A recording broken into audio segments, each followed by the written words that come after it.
토요토미 히데요시는 오다 노부나가의 뒤를 이어 전국을 통일했지만 야심찬 조선 침공은 실패로 끝나며 그는 죽음을 맞이했습니다.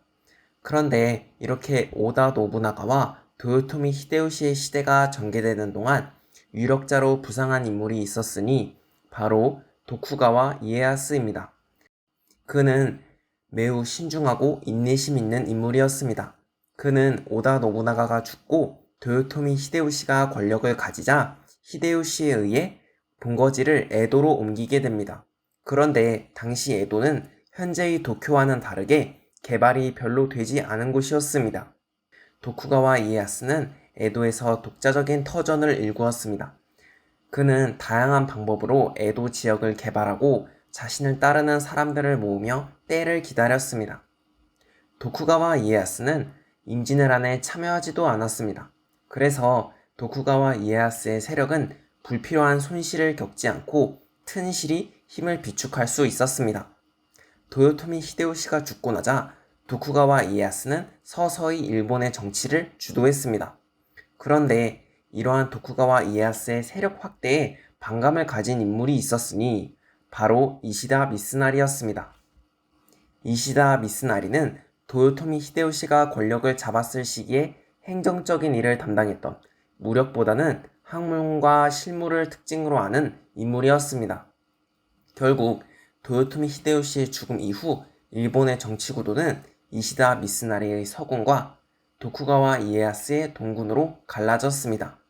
동군과 서군은 세키가하라에서 운명의 결전을 벌였습니다. 이시다 미스나리는 병력의 수와 지형적인 면에서 도쿠가와 이에야스보다 유리했지만 그의 발목을 잡은 것은 바로 다이묘들의 배신이었습니다. 고바야카와 히데아키, 기카와 히로이에 등의 다이묘들이 이시다 미스나리의 서군을 배신하고 도쿠가와 이에야스의 동군 편에 붙어버려서 이 운명의 세키가하라 전투는 동군의 승리로 끝나고 말았습니다. 이시다 미스나리는 이 세키가하라 전투에서 패배한 이후 죽고 말았습니다. 이제 세키가하라 전투의 승리로 전국의 패권을 장악한 도쿠가와 이에야스, 그는 1603년에 쇼군의 자리에 올랐습니다. 드디어 일본 최후의 막부, 에도 막부가 시작된 것입니다. 2년 뒤인 1605년 도쿠가와 이에야스는 자신의 아들인 도쿠가와 히데타다에게 쇼군의 자리를 물려주고 자신은 오고쇼라는 이름의 관직에 올라 권력을 행사했습니다. 이렇게 새로운 막부를 열고 정치를 이끄는 도쿠가와 이에야스, 하지만 그에게는 아직도 걸림돌이 하나 남아있었습니다. 바로 아직 남아있던 도요토미 히데요시의 아들인 도요토미 히데요리였습니다. 도쿠가와 이에야스와 도요토미 가무는 최후의 결전을 치러야 했던 것이죠. 1614년 드디어 도쿠가와 이에야스의 군대가 도요토미 히데요리가 있는 오사카 성을 공격했습니다. 전국을 차지한 도쿠가와 이에야스가 손쉽게 점령했을 것 같은 생각이 들지만 당시 오사카 성은 난공불락의 요새였습니다. 그래서 오사카 성을 함락한다는 것은 쉬운 일이 아니었습니다. 도쿠가와 이에야스의 군대를 특히 힘들게 한 것은 바로 오사카 성 주위에 둘러진 두 개의 못이었습니다. 이 못을 채우고 공격한다면 오사카 성을 손에 넣을 수 있었죠. 그래서 도쿠가와 이에야스는 지략을 사용합니다. 그는 도요토미 히데요리에게 화해할 것을 제안했습니다. 그리고 화해의 조건으로 못 하나를 메울 수 있게 해달라고 요청했죠.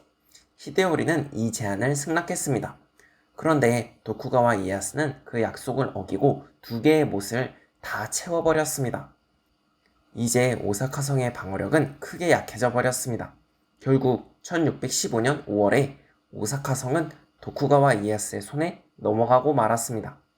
도요토미 히데요리는 적의 손에 넘어간 오사카 성의 모습을 보면서 죽음을 맞이합니다. 이제 도요토미 히데요리까지 멸망시킨 도쿠가와 이에야스, 그는 다양한 제도와 법령을 정비하여 에도 막부의 통치 시스템을 확립했습니다. 무가 제법도를 선포하여 여러 다이묘들을 단속하는 조치를 취하기도 했습니다. 그리고 1616년 전국시대 최후의 승리자 도쿠가와 이에야스는 세상을 떠나게 됩니다. 도쿠가와 이에야스의 뒤를 이은 도쿠가와 히데타다는 아버지의 정책을 이어받아 다이미요들을 강력하게 통제했습니다. 히데타다의 뒤를 이은 도쿠가와 이에미스도 여러 강력한 다이묘들을 강력하게 다스렸습니다. 에도 막부는 다이묘들의 위치를 마음대로 결정했습니다. 중심지에는 도쿠가와 가문과 가까운 다이묘들을, 머나먼 변방에는 도쿠가와 가문과 거리가 먼 다이묘들을 배치했죠. 이렇게 위치를 이용한 정치와 막대한 경제력 확보를 통해 에도 막부는 다른 다이묘들을 초월하는 강력한 영향력을 휘두를 수 있었습니다. 도쿠가와 이에미스는 다양한 정책을 폈습니다. 우선 에도 막부를 따르는 군대를 어마어마하게 늘렸습니다. 그리고 무가 제법도를 바꿔서 각 지방의 다이묘들의 처자를 에도에 살게 해서 인질신세로 만들어버렸습니다. 에도 막부는 강력한 다이묘들의 가족을 볼모로 삼아 강력한 권력을 누렸던 것이죠. 게다가 막부는 참근교대제라는 새로운 제도도 도입했습니다. 참근교대제는 각 지방의 다이묘들에게 1년마다 에도를 왔다 가게 하는 제도였습니다. 이렇게 1년을 주기로 에도를 왕복하는 과정에서 도로가 정돈되고 상업이 크게 발전했지만 다이묘들은 맨날 왔다 갔다 하는 과정에서 돈을 엄청나게 많이 써야 했습니다. 이 효과는 막부가 의도한 것으로 에도를 왕복하는 동안 많은 재물을 소비하게 하여 의도적으로 다이묘들의 경제력을 약화시키려는 것이었죠. 이렇게 막부의 확실한 우위 아래 막부의 쇼군은 직할령을 통치하고 다이묘들은 각자의 영지인 버원을 독자적으로 통치하는 막번 체제가 수립되었습니다. 이에미스를 이은 도쿠가와 이에스나도 다이묘보다 쇼군이 높은 위치에 있다는 점을 선포했고, 그를 이은 도쿠가와 스나요시는 유교의 예법을 정치에 도입하여 학문을 바탕으로 한 정치를 시행했습니다. 스나요시를 이은 도쿠가와 이에노부는 개혁을 위해 아라이 하쿠세키에게 권한을 부여했습니다.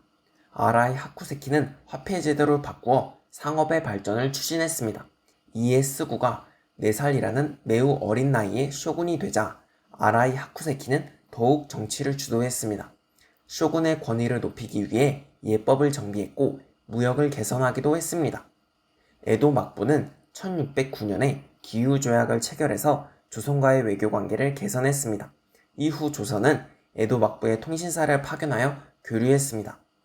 1609년은 시마즈 가문이 류큐를 공격해서 차지한 해이기도 했습니다. 이후 류큐 왕국은 일본에 종속되었으면서 여전히 청나라와 조공무역을 실시하는 이중적인 상태에 놓였습니다. 에도 막부는 초기에 나름 활발한 교류를 했습니다. 네덜란드, 영국, 스페인 등의 유럽 국가들과도 교류했고 무역을 허가하는 문서인 주인장을 발급하고 동남아시아에 무역선을 파견하기도 했죠. 그런데 이후 에도 막부는 영국, 스페인과의 교류를 끊고 동남아시아와의 교류도 중단했습니다. 그리고 크리스트교를 탄압했죠. 바로 쇄국 정책을 편 것입니다. 그러나 당시 일본과 서양의 교역이 완전히 단절된 것은 아니었습니다. 바로 네덜란드와는 교류를 유지한 것이죠. 나가사키에는 데지마라는 이름의 인공적인 섬이 만들어져 네덜란드와의 무역을 실시하는 상관이 설치되었습니다. 이 데지마를 통해 일본의 서양의 학문이 들어올 수 있었습니다. 이렇게 네덜란드에서 들어온 서양의 학문은 난학이라고 불렸는데, 이러한 난학의 영향으로 일본에서는 해체의 신서 등 서양 학문의 영향을 받은 도서들이 출판되기도 했습니다. 에도 막부 시대에는 상업이 매우 발전했습니다. 도로가 정비되었고 에도와 오사카, 교토는 엄청난 규모의 거대 도시로 발전했습니다. 조카마치에 거주하는 상인들인 조니는 화려한 문화를 발전시켰습니다. 공연 예술인 가부키와 그림인 우키우에 등이 이러한 조니 문화의 대표적인 모습이었습니다. 그런데 이렇게 화려하게 발전하던 에도 막부에서도 점차 문제점이 드러나기 시작했습니다. 경제와 문화가 발전하면서 무사들은 버는 재물보다 너무 많은 재물을 소비했습니다. 무사들은 자신의 체면을 유지하고 온갖 향락을 즐기기 위해 가뜩이나 부족한 돈을 물쓰듯 썼습니다. 6대 쇼군인 도쿠가와 요시무네는 이러한 에도 막부의 문제점을 해결하라고 했습니다. 그는 지나친 소비와 재정 부족이라는 당시 최대의 문제를 해결하기 위해 개혁을 실시했습니다.